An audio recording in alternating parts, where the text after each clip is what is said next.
ఆరోగ్యంగా ఉండాలంటే పరిసరాలు పరిశుభ్రంగా ఉంచుకోవాలని అల్లూరు మండల అభివృద్ది అధికారి వి రజనీకాంత్ అన్నారు.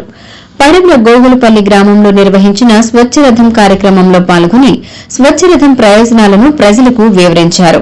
ఈ సందర్భంగా ఎంపీడీఓ రజనీకాంత్ మాట్లాడుతూ గృహాలలో వృధాగా ఉన్న ప్లాస్టిక్ వ్యర్థాలు, బాటిళ్లు, ఇనుము, పేపర్లు, పుస్తకాలు, పనికిరాని ఎలక్ట్రానిక్ వస్తువులు వంటి వాటిని స్వచ్ఛరథం వాహనం వద్ద ఇస్తే అందుకు ప్రతిగా వంటింటికి వాడే వస్తువులు తీసుకోవచ్చని తెలిపారు.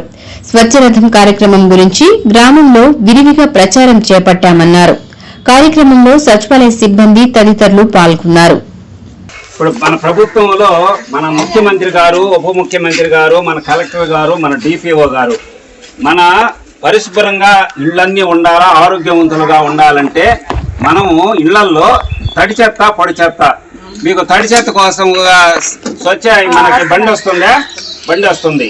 దాంట్లో పొడి చెత్త వచ్చేసి ప్లాస్టిక్. పొడి చెత్త అనేది ప్లాస్టిక్. ఈ ప్లాస్టిక్ అంతా కానీ మీరు మీ ఇంట్లో కానీ పెట్టుకొని ఉండి, ఎందుకంటే ఆ ప్లాస్టిక్ అంతా కూడా మీరు ఒక గోతంలో కానీ వేసి పెట్టుకొని ఉంటే స్వచ్ఛరథం అనేది మనకి ఇది వస్తుంది. ఇది మనకి ప్రభుత్వంలో ప్రతి గ్రామ పంచాయతీకి మీకు ఈ వారంలో ఒక రోజు వస్తుంది.